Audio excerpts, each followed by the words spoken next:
He didn't just leave her for a model.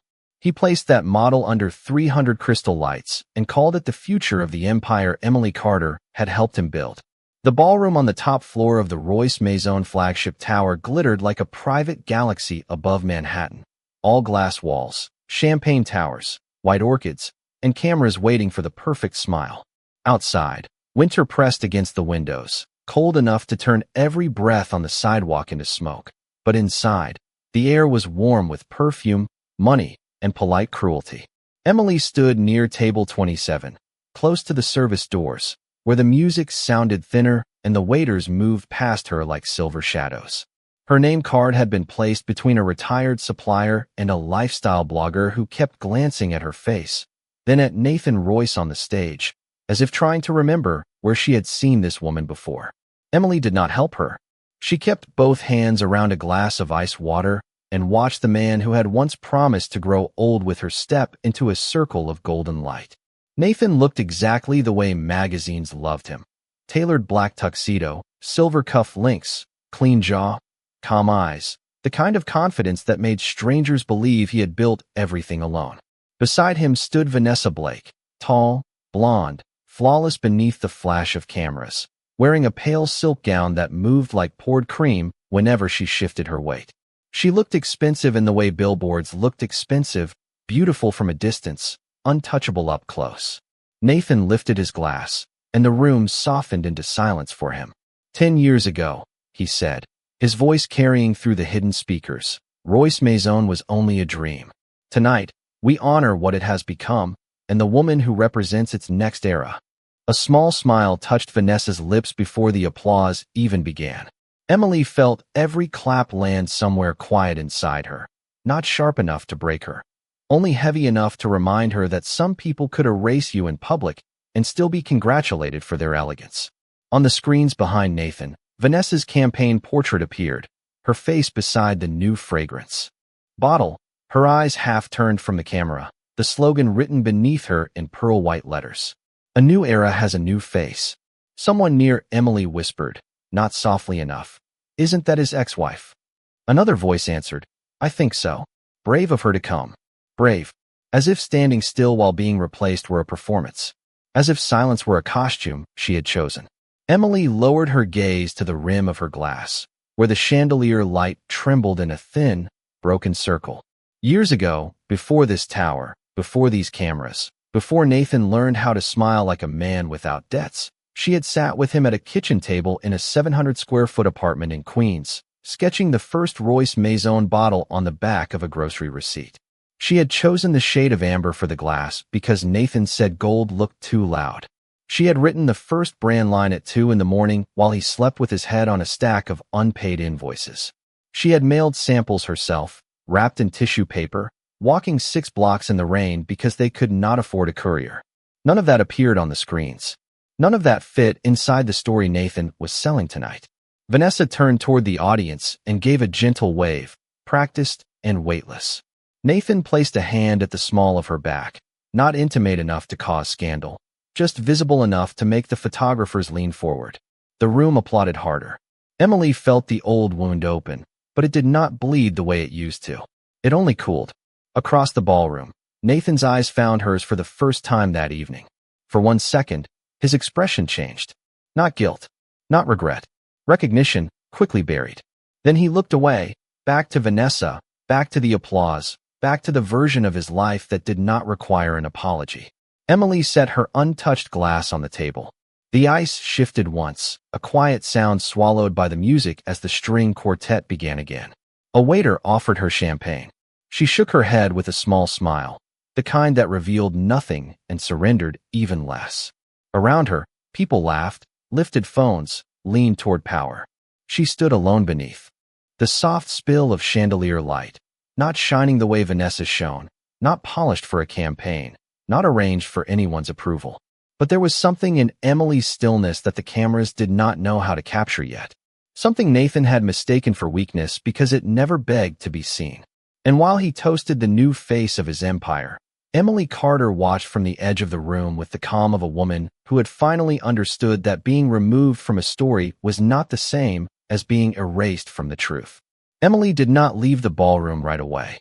She stayed long enough to understand the shape of the insult, because some wounds only reveal their true edges when the room has stopped pretending to be kind. The applause for Vanessa faded into soft music. Glasses began touching again, and Nathan stepped down from the stage as if nothing sacred had been misplaced. Guests moved toward him in small, eager waves, praising the campaign, the lighting, the new bottle, the future. Emily watched their mouths form the word future again and again, and somewhere beneath the polished floor, her memory opened like a door she had tried not to touch. 3 years earlier, the future had looked nothing like a ballroom.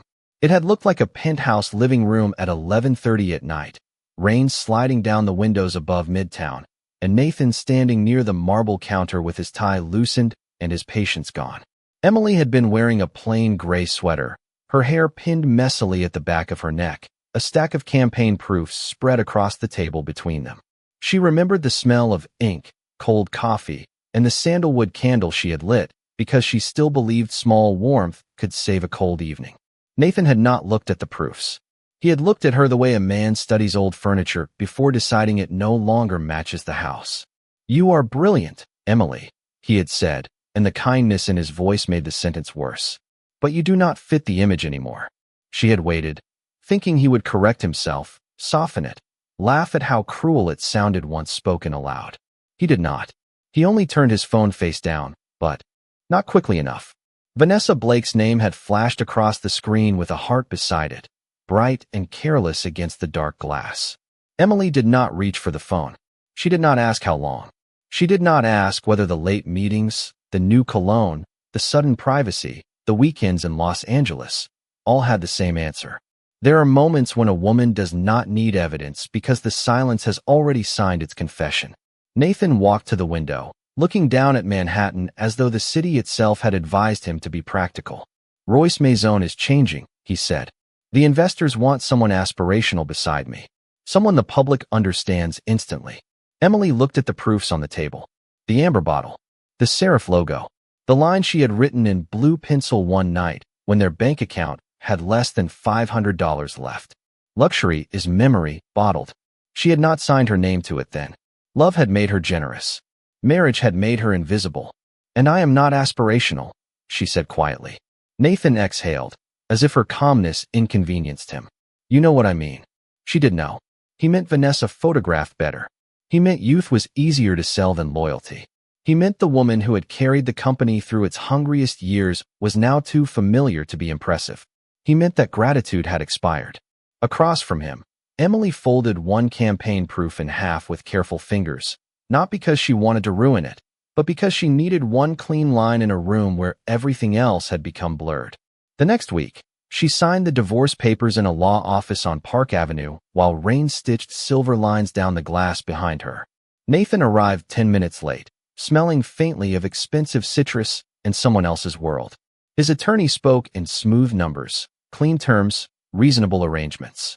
Emily heard only the scratch of pens, the muted traffic 30 floors below, and the soft buzz of Nathan's phone when Vanessa sent another message. When the papers slid toward her, Emily signed her full name without asking for more than what was fair. Not because she did not understand what she had helped build, but because she understood something Nathan had not yet learned. Taking back her dignity would require more than taking his money. When she left the building, she carried one cardboard box and an old black notebook tucked beneath her coat. Inside it were the first sketches, the first brand stories, the first private language of Royce Maison, written before the world knew Nathan's name. At the curb, yellow cabs hissed through puddles, and the city looked almost merciful in the gray afternoon. Emily did not cry where anyone could see. She only stood beneath the awning, held the notebook against her chest, and let the rain cool the place where his words had landed. "You do not fit the image anymore." Back in the ballroom, 3 years later, Vanessa laughed beside a wall of white orchids while photographers called her name. Nathan turned slightly, posing with practiced ease. Emily watched them from the edge of the light and felt the old sentence return, no longer as a wound, but as a measurement. He had mistaken the image for the empire, and sooner or later, every empire built on forgetting would have to remember. Vanessa reached Emily just as the photographer's lights began to fade from the stage, moving through the ballroom with the gentle certainty of a woman who had never needed to wonder whether people would make room for her. Up close, she was softer than her campaign portrait, her smile delicate, her diamond earrings catching the chandelier light each time she tilted her head. Two guests stepped aside for her without being asked. A server paused with a tray of sparkling water. Even the air seemed to adjust around her. Emily saw all of it and remained where she was, one hand resting lightly on the back of a chair, her shoulders relaxed, her face calm enough to be mistaken for peace. "Emily Carter," Vanessa said, as though the name amused her. "I was hoping I would get the chance to meet you tonight." Her voice was warm in the way a showroom was warm, designed to make cold things look inviting. Emily looked at her for a quiet second. "Vanessa, nothing more. No compliment. No congratulations." The absence made Vanessa's smile tighten by the smallest degree. She glanced at Emily's dress, a simple ivory sheath with clean lines and no visible label, then let her gaze return slowly to Emily's face. "You look lovely," she said. "Very understated. It is brave, honestly, coming to an event like this without trying too hard." The woman beside her gave a soft laugh, and then quickly covered it with a sip of champagne. Emily heard it. Nathan heard it too. He stood only 8 feet away, speaking to an investor, but his eyes had shifted toward them the moment Vanessa said her name. For a brief second, Emily waited for him to step in, not to defend the marriage, not to apologize for the years, only to do the smallest decent thing one human being could do when another was being dressed down in public. Nathan lifted his glass instead. He let the conversation continue. That was the moment something final settled inside her. Not anger, not shock. A clean, quiet closing, like a door fitting perfectly into its frame. Vanessa leaned closer, lowering her voice just enough to make the cruelty feel private while still allowing the nearest people to hear. "It must be strange," she said, "watching someone else become the face of something you were once close to." Emily's fingers did not tighten on the chair. She did not blink faster. She did not look toward Nathan for rescue, because the part of her that once hoped he would choose decency had just taken its last breath. Around them, the ballroom kept glowing. The orchids were still white. The music was still gentle. Men in tuxedos still laughed near the champagne tower as though dignity were not being measured a few feet away. Emily thought of the old black notebook tucked safely in the drawer of her Brooklyn apartment. She thought of the first campaign line, the amber glass, the sleepless nights, the 100 tiny decisions that had given Royce Maison its voice before anyone knew how to pronounce its name. She thought of Nathan telling her she did not fit the image, and for the first time, the sentence sounded less like rejection and more like a confession of his blindness. Vanessa was waiting for a reaction. The guests nearby were waiting too. A flinch, perhaps. A sharp reply. A wounded ex-wife proving, for their entertainment, that she was exactly as fragile as the evening wanted her to be. Emily gave them none of it. She only picked up her clutch from the chair, smoothed one invisible crease from the front of her dress, and looked at Vanessa with a softness that contained no surrender. "I hope you enjoy being photographed," she said. "It is a very different thing from being remembered." The words were quiet. No one gasped. No glass stopped midair. But the people closest to them went still in that subtle way wealthy rooms go still when something true has entered without permission. Vanessa's smile held for half a second too long before it became effort. Nathan's face changed first. Not much. Only enough for Emily to know the sentence had reached him.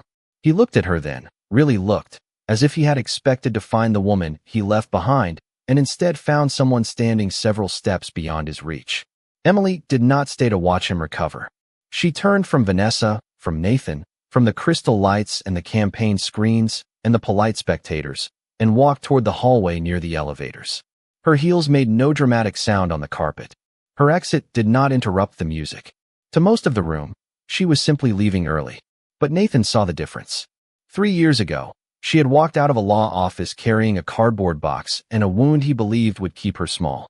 Tonight, she walked away from his celebration without asking for a place inside it. Behind her, Vanessa laughed a little too brightly at something no one had said. Nathan did not laugh with her. Emily pressed the elevator button and waited beneath a pool of soft gold light. When the doors opened, she stepped inside alone. Just before they closed, She saw Nathan across the ballroom, framed between Vanessa and the glowing campaign image that called another woman the future.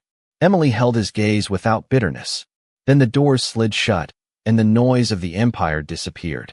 The elevator carried Emily down through 52 floors of glass, steel, and borrowed applause. But by the time the doors opened onto the marble lobby, the noise from the ballroom had already become distant enough to lose its shape. Outside, Manhattan waited in a wash of midnight blue and taxi gold. A line of black cars idled along the curb. Steam rose from a street great near Madison Avenue. Somewhere beyond the traffic, a siren passed and disappeared into the city without asking anyone to follow. Emily stepped into the cold with her coat folded over one arm and breathed as if the night belonged to her for the first time in years. She did not go home to cry. She went home to work. Her apartment in Brooklyn was small enough that the radiator clicked beside her desk, and the kitchen light reached the corner she called a studio. There were no orchids, no champagne towers, no photographers saying her name. There was only a wooden table scarred by years of use, a row of amber bottles, rolls of textured paper, mood boards pinned with brass tacks, and the old black notebook lying open beneath a lamp. Emily removed her earrings, changed into a cotton sweater, tied her hair back, and made coffee at 1:16 in the morning. The coffee was too strong. The room smelled like roasted beans, bergamot oil, and rain drying on wool. She sat at the table and opened her laptop, not because she needed to prove anything to Nathan, but because something in her had become clear in the elevator. She was tired of being treated like the draft version of a woman when she had always been the original language. The first months after the divorce had been quiet in a way that frightened her. She had rented this apartment with secondhand furniture and a view of a brick wall that turned honey-colored at sunrise. Her savings were modest. Her name opened fewer doors than Nathan's did. For a while, the world seemed to know her only as the former wife of a man who had moved on beautifully. But each morning, she got up before 7. She walked 5 blocks to a neighborhood coffee shop where the barista learned her order. She took freelance work from small businesses that could not afford famous agencies, but still wanted to feel seen. A family-owned candle company in Vermont. A woman in Austin selling handmade leather journals. A skincare founder in Portland who needed her product to sound honest instead of expensive. Emily listened to them the way she once wished Nathan had listened to her. She asked what memory they were trying to protect. She asked what silence lived inside the thing they were making. Then she turned those answers into color, packaging, photography, sentences, and stories that stayed with people. Little by little, her work began moving beyond her small apartment. A campaign she created for a Maine apothecary sold out in a weekend. A boutique hotel in Charleston asked her to redesign its guest experience. A New York lifestyle editor mentioned her studio in a column without realizing she was Nathan Royce's ex-wife. Emily saved the clipping, not out of vanity, but because her name had appeared alone. No shadow beside it. No explanation attached. She named the studio EC Atelier and printed the first business cards herself, feeding thick cream paper into a home printer that jammed twice before midnight. When the final card slid out clean, she held it between 2 fingers and smiled for the first time that week. It was not a loud smile. It did not ask the room to witness it. It was simply the small, private expression of a woman who had found a door inside a wall. By the second year, the brick wall outside her window no longer looked like a limitation. It looked like a backdrop. Morning light crossed it in slow golden squares while Emily arranged bottles, fabric swatches, and handwritten notes across her table. She learned the rhythm of living without waiting for approval. Groceries on Sundays. Client calls on Mondays. Long walks along the East River when the city felt too sharp. Late nights testing fragrance blends until her fingertips smelled like cedar, pear, and clean paper. She no longer dressed for what Nathan would think. She no longer checked whether Vanessa's face was on another billboard. Some days, of course, memory still arrived uninvited. It came in the shine of a certain black car, in a magazine cover at the grocery store, in the word Royce printed on a shopping bag carried by a stranger on the subway. But the pain no longer owned the whole room. It had become one object among many. Something she could move aside when there was work to do. On the morning after the gala, Emily woke before the alarm. Pale light touched the floorboards. Her phone sat face down beside the bed, full of messages from people who had seen her in the background of event photos and wanted gossip, sympathy, or proof that she had survived being seen. She ignored them all. In the kitchen, she opened the window 2 inches and let the winter air cut through the warmth. Then she returned to her desk, turned to a blank page in the old black notebook, and wrote a single sentence at the top. A woman does not become less valuable because a man forgets how to recognize her. She looked at the words for a long time. Then she picked up her pen and began designing the first campaign that would make the industry remember her name. Alexander Grant found her work before he found her name. It happened on a Tuesday morning in early spring, when New York was still cold at the edges, but the light had begun to soften on the buildings. Emily was in her Brooklyn studio, standing barefoot on the wooden floor with a measuring tape around her wrist, arranging 3 amber bottles beside a folded linen napkin for a client shoot. The radiator hissed behind her. Coffee cooled near her laptop. Outside the window, a delivery truck backed into the alley with a long mechanical beep, and somewhere upstairs, a child practiced the same 4 piano notes again and again. It was not glamorous. It was not easy, but it was hers. The email arrived at 8:47 in the morning with a subject line, so plain, she almost missed it. Inquiry from Grant Orium Group. Emily stared at it for a second, then wiped bergamot oil from her fingertips before opening it. The message was brief, courteous, and specific. Alexander Grant, Chief Executive Officer of a private investment firm known for rebuilding heritage luxury brands, had seen her recent campaign for a small candle company in Vermont. He wanted to discuss a possible project. There was no flattery dressed as business, no vague promise, no assumption that she should feel lucky to be contacted. Only a clean request, written by someone who had actually looked at the work. Emily read it twice. Then she looked across the room at the mood board still pinned above her desk, where a magazine clipping from years ago showed Nathan smiling beneath the headline visionary founder of Royce Maison. She had once believed the world only opened for men like that. Men with tall offices, polished shoes, and rooms full of people trained to listen. Yet here, in a studio barely larger than 500 square feet, a different door had opened without Nathan touching the handle. Alexander arrived 2 days later without an entourage. No photographer followed him.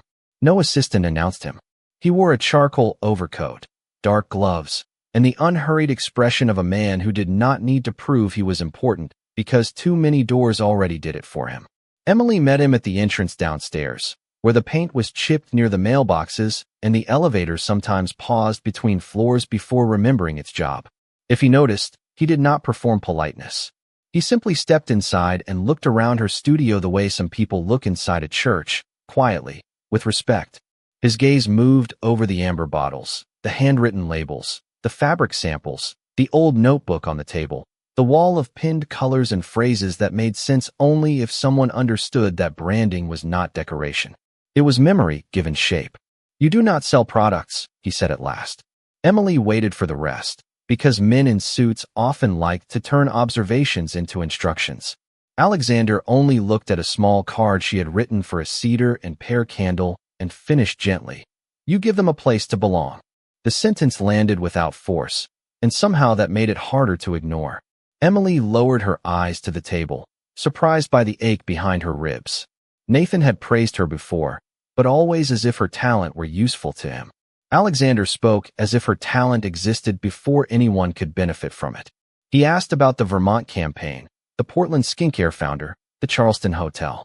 He asked why she chose cream paper over white, why she photographed glass near morning light instead of studio light, why so many of her lines felt like they were protecting something fragile. Emily answered slowly at first, then with more steadiness. She told him that people did not remember luxury because it was expensive. They remembered it because it touched a private part of them and did not embarrass them for having one. Alexander listened without interrupting. That alone felt unfamiliar enough to make the room seem larger.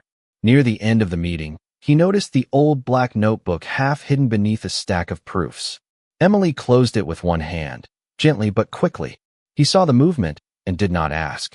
Instead, he placed his business card on the table. Heavy cream stock, black lettering, no gold edge. "I am advising a few companies that have forgotten why people love them," he said. "I would like to work with someone who still remembers how love sounds before it becomes a logo." Emily looked at the card, then at him. There was no rescue in his face. No pity. No attempt to turn her past into a charming tragedy. Just recognition, calm and exact. For years, Nathan had made her feel like the woman behind the curtain. Alexander stood in her little Brooklyn studio and treated the curtain as the least interesting part of the room. After he left, Emily remained by the table while the city moved beyond the window in ordinary gray light. His card lay beside the amber bottles, still and simple. She did not pick it up right away. She let herself feel the moment first. Not romance, not triumph. Something quieter and more dangerous to every person who had underestimated her. Possibility. By the end of spring, the name Royce Maison still glowed across Manhattan, but the glow had begun to flicker where only powerful people looked first.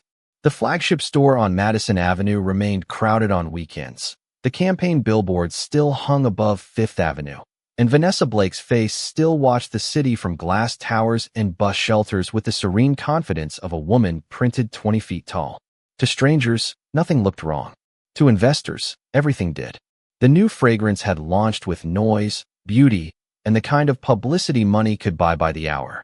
For 1 week, it sold like a promise. Then the returns began. Customers posted quiet disappointments instead of outrage. They said the bottle was gorgeous, but forgettable. They said the scent felt expensive, but empty. They said Royce Maison had become the kind of luxury that looked better on a shelf than it felt in a life. The phrase that wounded Nathan most appeared in a review from a New York culture magazine, written in one clean sentence beneath a photograph of Vanessa holding the bottle near her cheek. Royce Maison has learned how to shine, but it has forgotten how to mean anything. Nathan read the line in his office at 7:12 in the morning, standing beside the windows while the city rose beneath him in layers of steel and pale sun. He did not throw the magazine away. He folded it once, too carefully, and placed it on his desk as if neatness could make the words less true. By noon, the chief financial officer had brought him numbers that refused to be softened. By Friday, 2 department store buyers had delayed holiday orders. By the following week, a major beauty editor canceled a planned cover feature and replaced it with a story about smaller heritage brands with authentic founders. Nathan sat through meeting after meeting while executives used gentle phrases for ugly facts. Brand fatigue, emotional disconnect, weak retention, loss of identity. Vanessa attended one strategy session in a cream blazer and sunglasses pushed into her hair, smelling faintly of jasmine and flash photography. She looked at the charts for less than a minute before asking whether a darker lipstick might help the next campaign feel more mature. No one answered quickly enough. Nathan felt the silence like a scratch across polished glass. Across town, Emily knew none of this at first. She was working at her table in Brooklyn, building a campaign for a small California olive oil company that wanted to feel like Sunday dinner without becoming sentimental. Alexander had become a steady presence in her professional life, never rushing, never overstepping. He sent briefs with clean margins. He called when he said he would call. He credited her ideas in rooms she had not entered. Slowly, under his investment, Group EC. Atelier grew from a one-woman studio into a quiet name whispered by founders who wanted their brands to feel human again. Then one evening, Alexander came to her studio with a folder under his arm and a look she had not seen before. Outside, rain dotted the windows. Inside, the lamp on Emily's desk made a small circle of amber light over fabric swatches and handwritten notes. He did not sit immediately. He looked at the old black notebook resting near her elbow, then at the campaign drafts pinned to the wall. Royce Maison is in trouble, he said. Emily's hand paused over her pen, not because she was surprised, but because hearing the name inside her own room felt like a draft from a door she had closed years ago. Alexander placed the folder on the table. The board has asked Grant Orium Group to advise on a full creative reset. Emily looked at him quietly. That sounds like Nathan's problem. There was no bitterness in her voice, which made the sentence cleaner. Alexander nodded once. It was, until the board reviewed the archive. He opened the folder.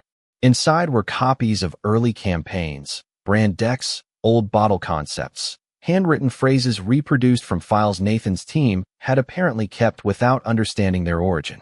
Emily saw pieces of her younger self spread across the table like evidence that had waited patiently for the right room. The amberglass notes. The memory language. The first positioning line. The woman she used to be had been quiet, but she had not been absent. Alexander did not touch the papers after opening them. He let Emily decide how close to stand. They know, he said. Not everything, but enough. Emily's throat tightened, not with sadness, not exactly. More like the strange pressure of being seen after years of standing behind frosted glass. She traced one old concept sheet with her eyes. In the corner, her initials were still there, small and penciled in, almost erased by scanning, but not gone. Nathan had built a public myth with clean hands and omitted pages. Now the pages had found their way back to her table.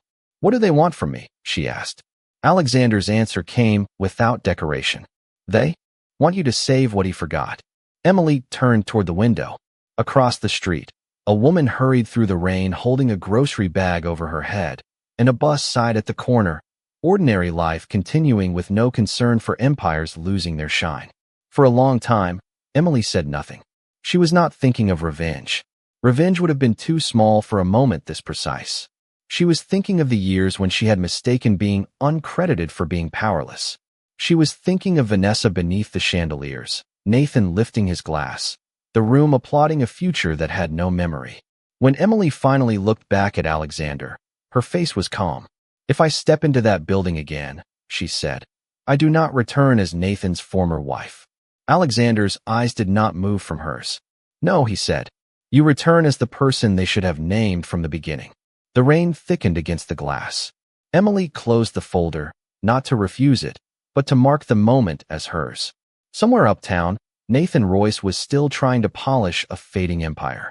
In Brooklyn, the woman he had edited out of the story was being asked to write its next chapter. Emily returned to Royce Maison on a Thursday morning when the city was bright, cold, and undecided. The kind of morning when sunlight flashed off office towers, but the wind still moved sharply between them. She arrived at 9:15, not in a town car, not with photographers, not with anyone announcing her name. She came alone in a cream wool coat, black trousers, low heels, and her hair tied at the nape of her neck, carrying a leather portfolio under one arm. The lobby had not changed enough to make mercy easier. The same white marble floor reflected the ceiling lights, like standing water. The same brass logo rose behind the reception desk, polished until it looked almost holy.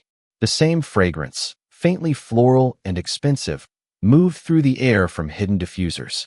Once, Emily had chosen that scent because Nathan said he wanted guests to remember the building before they remembered the product. Now she walked through it without slowing, and the memory followed behind her like a shadow that no longer knew where to attach itself. The receptionist looked up, smiled automatically, then froze. Recognition passed across her face in a small, unguarded flicker. Emily Carter was not supposed to enter this building as someone with an appointment that mattered. Not anymore. Good morning, Emily said, calm and courteous. I am here for the board strategy session with Grant Orium Group. The receptionist blinked, checked the screen, and straightened in her chair. Of course, Miss Carter. They are expecting you on 52. The elevator ride was silent except for the soft chime at every 10 floors.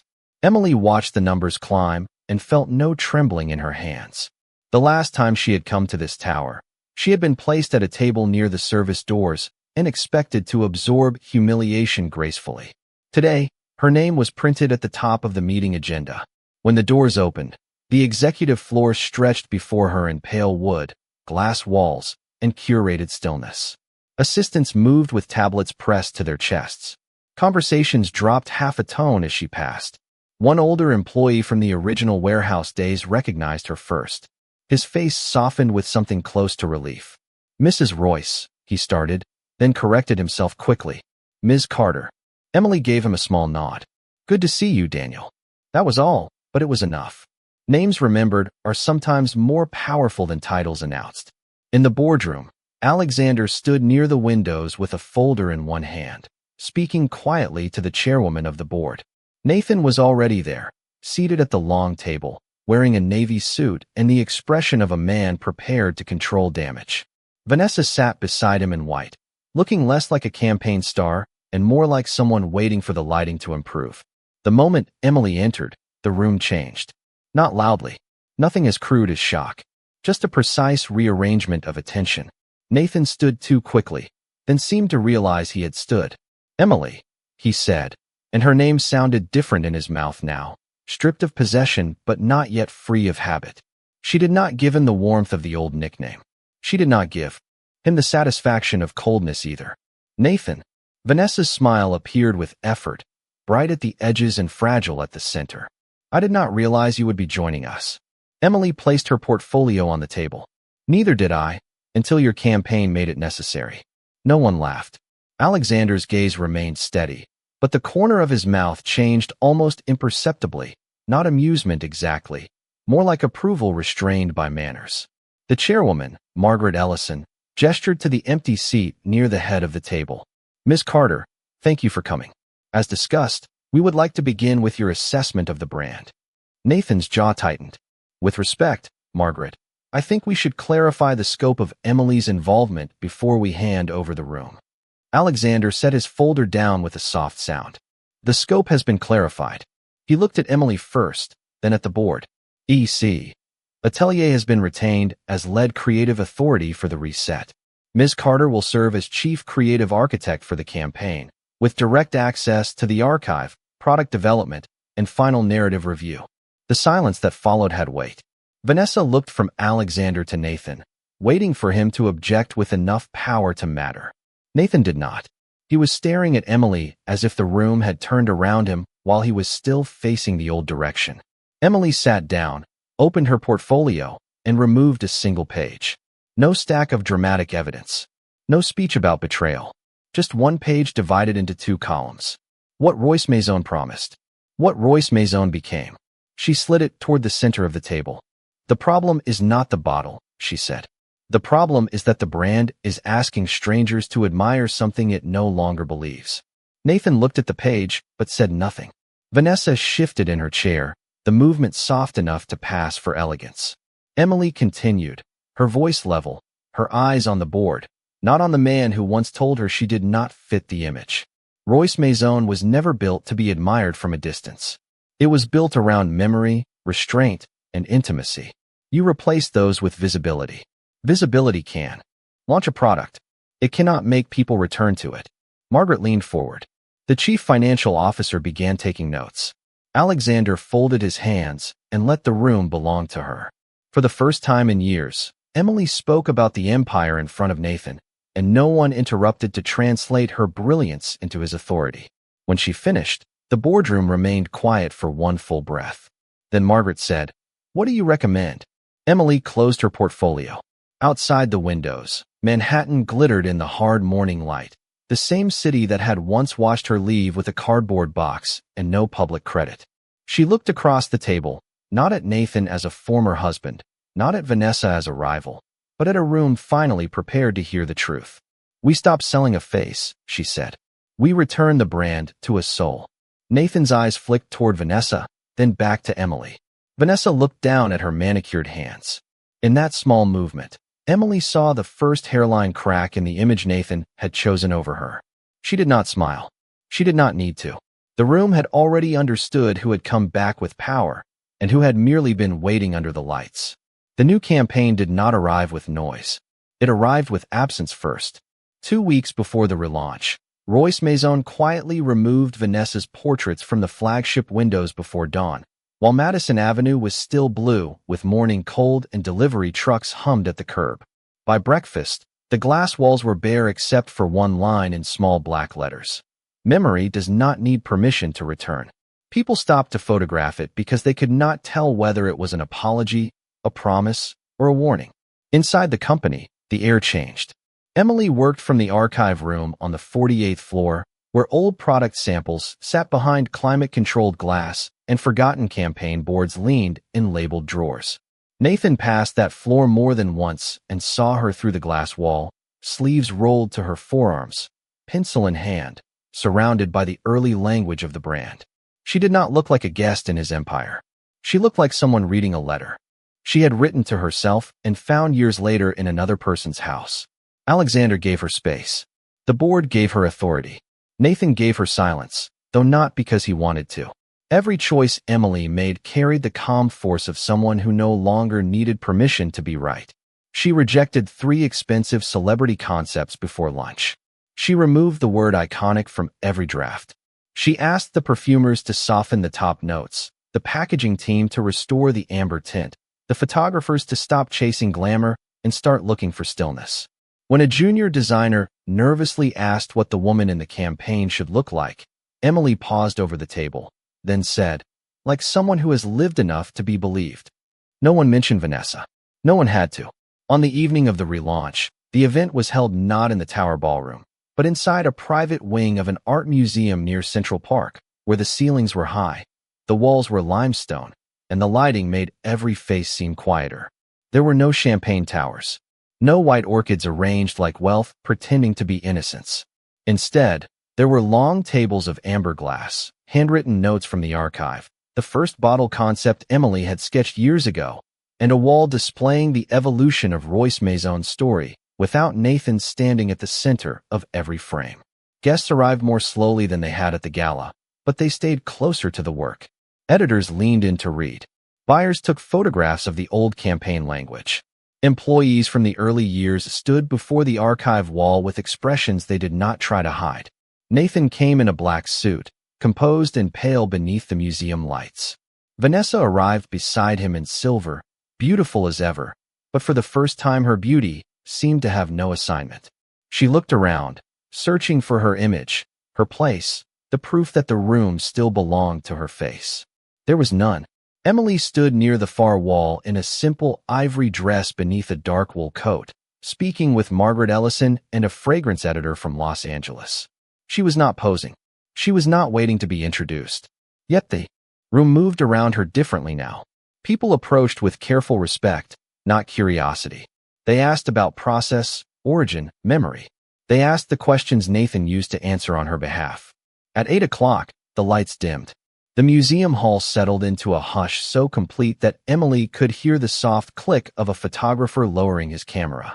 A large screen at the end of the room brightened, not with Vanessa's polished portrait, but with close images of hands turning notebook pages, amber liquid moving inside glass, morning light across a Brooklyn work table, rain on a city window, a pencil circling the words luxury is memory, bottled. Then Emily's face appeared, not retouched into distance, not arranged into perfection. She stood in warm light, looking straight into the camera with the stillness of a woman who had stopped asking the world to soften before she entered it. Fine lines near her eyes held instead of vanished. Her expression was calm, intelligent, unafraid. Beneath the image, the new campaign name appeared in black lettering. Emily Carter, the face behind Royce Maison. The room did not burst into applause immediately. First came recognition, a silence wider than surprise. Then the applause rose, slow at the beginning, then fuller, then undeniable. Nathan did not move. On the screen, the voiceover began, measured and low. Some women are not muses.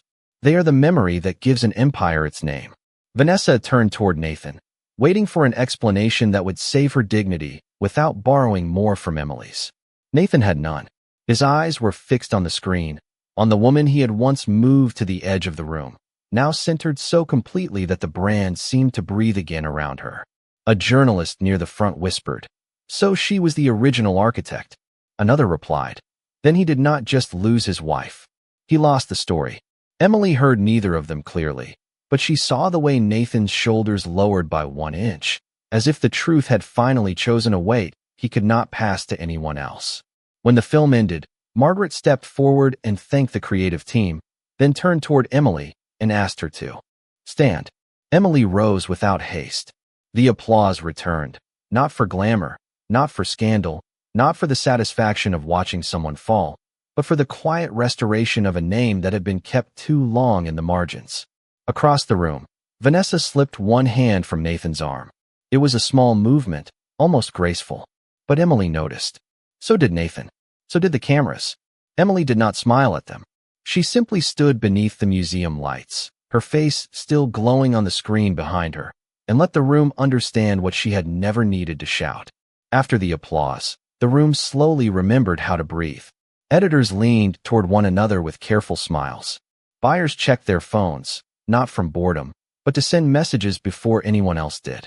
Employees who had spent years watching Nathan receive praise for work that had passed quietly through other hands stood a little taller beneath the museum lights. Emily accepted their congratulations with grace, never lingering long enough for the moment to become performance. Her face still glowed on the screen behind the stage, but she no longer needed to look back at it. She knew what it meant. More importantly, so did everyone else. Near the archway leading to the terrace, Vanessa adjusted the silver wrap around her shoulders and spoke briefly to Nathan in a voice too low for the room to hear. Her expression was polished, but the polish had thinned. Whatever dream she had been sold, it had not included standing beside a man while his past reclaimed the center of his empire with documentation, dignity, and better lighting. A few minutes later, she left through the side entrance with her publicist, followed by one photographer who quickly realized there was no story there worth chasing. Nathan did not follow her. He stood near the archive wall, staring at a framed sketch of the first Royce Maison bottle.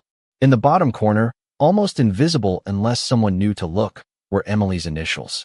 E.C. The museum staff had placed a small brass label beneath it.